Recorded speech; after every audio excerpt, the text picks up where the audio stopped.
ಪಿರೋಷನ್ ವಾತ ಪಿತ್ತ ಕಫ ಮೂರನ್ನು ಕೂಡ ಕಂಟ್ರೋಲ್ ಮಾಡುವಂತಹ ಶಕ್ತಿ ಇದಕ್ಕಿದೆ.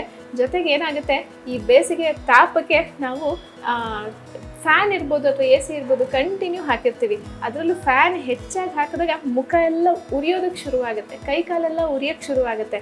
ಕಾರಣ ಅಂದರೆ ಡಿಹೈಡ್ರೇಷನ್. ನಮ್ಮ ದೇಹದಲ್ಲಿರೋ ನೀರಿನಂಶ ಕಡಿಮೆ ಆದಾಗ ಉರಿ ಅನ್ನೋದು ಹೆಚ್ಚಾಗ್ತಾ ಹೋಗುತ್ತೆ. ಅಂತಹ ಉರಿನ ಕಡಿಮೆ ಮಾಡೋಕ್ಕೂ ಕೂಡ ಈ ಗರಿಕೆ ತುಂಬಾ ಒಳ್ಳೆಯದು. ಅಷ್ಟೇ ಅಲ್ಲ, ಸಾಕಷ್ಟು ಇದರ ಬೇರೆ ಮಹತ್ವಗಳು ಅಂದರೆ ಒಂದು ಡಯಾಬಿಟಿಸ್ ಕಂಟ್ರೋಲ್ ಇರ್ಬೋದು, UTI ಇನ್ಫೆಕ್ಷನ್ ಕಂಟ್ರೋಲ್ ಇರ್ಬೋದು, ಇಂಟೆಸ್ಟೈನಲ್ಲಿರುವಂಥ ವರ್ಮ್ಸ್ ತೆಗೆಯುವಂಥದ್ದು ಇರ್ಬೋದು, ಇಲ್ಲ ಡೈಜೆಷನ್ ಇಂಪ್ರೂವ್ ಮಾಡುವಂಥದ್ದು ಇರ್ಬೋದು, ಸಾಕಷ್ಟು ಗುಣ ಇದರಲ್ಲಿದೆ. ಇದು ನಿಮಗೆ ಒಣಗಿರೋದು ಸಿಕ್ಕಿದ್ರೆ ಒಂದು ಸ್ವಲ್ಪ ನೀರಲ್ಲಿ ಹಾಕಿ ಕುದಿಸಿ ಕಷಾಯ ಮಾಡಿ ಆ ನೀರಿಗೆ ಈ ಜ್ಯೂಸನ್ನು ಮಾಡ್ಕೊಳ್ಳಿ. ಇಲ್ಲ ಹಸಿದೆ ಸಿಕ್ಕಿರೋದಾದರೆ ಡೈರೆಕ್ಟಾಗಿ ಇದನ್ನು ಹೇಗೆ ಮಾಡ್ಬೋದು ಅನ್ನೋದನ್ನು ಈಗ ನಾನು ನಿಮಗೆ ತೋರಿಸ್ಕೊಡ್ತೀನಿ. ಗರಿಕೆ ಶರಬತ್ ಬೇಕಾಗಿರುವ ಸಾಮಗ್ರಿಗಳು: ಗರಿಕೆ ಹುಲ್ಲು, ಜೀರಿಗೆ ಪುಡಿ, ಬ್ಲ್ಯಾಕ್ ಸಾಲ್ಟ್, ನಿಂಬೆಹಣ್ಣು, ಕಲ್ಲು ಸಕ್ಕರೆ. ಸೊ ಈ ಗರಿಕೆ ಹುಲ್ಲು ಇದನ್ನು ಸಣ್ಣ ಸಣ್ಣ ಪೀಸಸ್ ಥರ ಮಾಡಿಕೊಂಡು ನಾನು ಇದನ್ನು ಮಿಕ್ಸಿ ಜಾರಿಗೆ ಹಾಕೋತೀನಿ. ಇದಕ್ಕೆ ಒಂದು ಅರ್ಧ ನಿಂಬೆ ಹಣ್ಣಿನ ರಸನ ಸೇರಿಸ್ಕೊಳ್ಳೋಣ. ಇದರ ಸಿಹಿಯಾದ ರುಚಿಗೆ ಕಲ್ಲು ಸಕ್ಕರೆ ಒಂದು ಅರ್ಧದಿಂದ ಮುಕ್ಕಾಲು ಚಮಚ ಅಷ್ಟು ನಾವು ಇದನ್ನು ಸೇರಿಸ್ಬೋದು. ಹಾಗೆ ಇಲ್ಲಿ ನಾವು ಬ್ಲ್ಯಾಕ್ ಸಾಲ್ಟನ್ನು ಉಪಯೋಗಿಸ್ತಾ ಇದ್ದೀವಿ. ಬ್ಲ್ಯಾಕ್ ಸಾಲ್ಟ್ ಅಂದರೆ ಅದರ ಕಲ್ಲು ನಿಮಗೆ ಪಿಂಕ್ ಕಲರ್ ಇರುತ್ತೆ, ಆದರೆ ಅದರ ಹೆಸರು ಬ್ಲ್ಯಾಕ್ ಸಾಲ್ಟ್ ಅಂತ. ಇದನ್ನು ಪುಡಿ ಮಾಡಿದಾಗ ನಿಮಗೆ ಆಲ್ಮೋಸ್ಟ್ ವೈಟಿಶ್ ಕಲರೇ ಬರುತ್ತೆ. ಇದು ಒಂದು ಸ್ಮೆಲ್ಲು ತುಂಬ ಚೆನ್ನಾಗಿರುತ್ತೆ, ವಾಸನೆ ಕೂಡ. ಅಷ್ಟೇ ಅಲ್ಲ, ಇದು ಡೈಜೆಷನ್ಗೆ ಕೂಡ ತುಂಬ ಒಳ್ಳೆಯದು. ಇದರಲ್ಲಿ ಕೂಡ ಒಂದು 50 ಮಿನರಲ್ ಅಷ್ಟು ಕಂಟೆಂಟ್ ಇದರಲ್ಲಿರುತ್ತೆ. ಹಾಗಾಗಿ ಒಂದು ಚಿಟಿಕೆ ಅಷ್ಟು ಬ್ಲ್ಯಾಕ್ ಸಾಲ್ಟನ್ನು ಇದಕ್ಕೆ ಸೇರಿಸ್ಕೊಳ್ಳೋಣ. ಮತ್ತು ಜೀರಿಗೆ ಪುಡಿ, ಜೀರ್ಣ ಶಕ್ತಿನ ಹೆಚ್ಚು ಮಾಡಲಿ ಅಂತ ಒಂದು 2 ಚಿಟಿಕೆಯಷ್ಟು ಜೀರಿಗೆ ಪುಡಿ ಅದನ್ನು ಕೂಡ ಸೇರಿಸ್ಕೊಳ್ಳೋಣ. ಇದಕ್ಕೀಗ 1 ಲೋಟ ಅಷ್ಟು ನೀರನ್ನು ಸೇರಿಸ್ತೀನಿ. ಈ ಬ್ಲ್ಯಾಕ್ ಸಾಲ್ಟ್ ಹಾಕಿ ನೀರು ಹಾಕ್ತಿದ್ದ ಹಾಗೆ ಅದರ ವಾಸನೆ ಕೂಡ ನಮಗೆ ಬರೋಕ್ಕೆ ಶುರುವಾಗುತ್ತೆ. ಇದನ್ನು ಈಗ ನಾವು ಚೆನ್ನಾಗಿ ಜ್ಯೂಸ್ ಮಾಡ್ಕೊಳ್ಳೋಣ.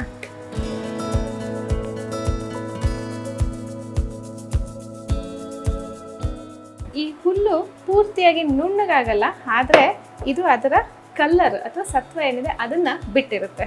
ಈಗ ಇದನ್ನು ಸೋರಿಸ್ಕೊಳ್ಳೋಣ.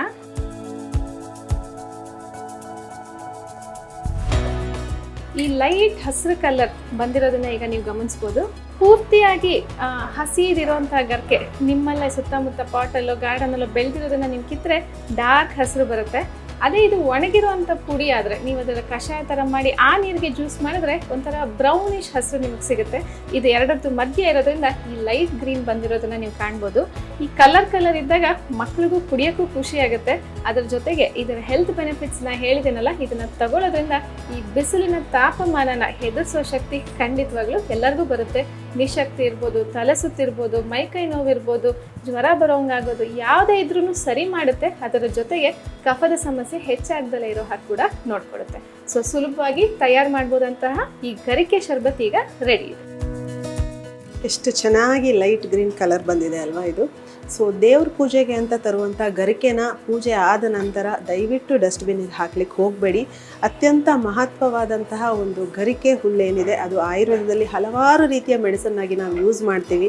ಅದರಲ್ಲಿ ಪ್ರಮುಖವಾಗಿ ಇದು ಒಂದು ಏನಂತಂದರೆ, ಈಗ ಶೀತ ವೀರ್ಯ ಇರೋದ್ರಿಂದ ದೇಹನ ತಂಪು ಮಾಡಿ ಯಾವುದೇ ತರಹದ ಒಂದು ಅಡ್ಡ ಪರಿಣಾಮ ಇಲ್ಲದೆ ಇರತಕ್ಕಂಥ ಒಂದು ಪಾನೀಯ ಅಂದರೂ ಕೂಡ ತಪ್ಪಾಗಲಾರದು. ಇದನ್ನು ಮಾಡಿ ನೋಡಿ, ಹಾಗೆ ಖಂಡಿತವಾಗಿಯೂ ಮನೆ ಮಂದಿಗೆಲ್ಲ ಕೂಡಿಸಿ ಇಷ್ಟು ಟೆಂಪ್ರೇಚರ್ ಇದ್ದಾಗ ಖಂಡಿತ ನಮಗೆ ಬೇಕಾಗುವಂತಹ ದೇಹಕ್ಕೆ ಹೈಡ್ರೇಟ್ ಮಾಡುವಂತಹ ಒಂದು ಅದ್ಭುತವಾದಂತಹ ಪಾನೀಯದಲ್ಲಿ ಇದು ಕೂಡ ಒಂದು.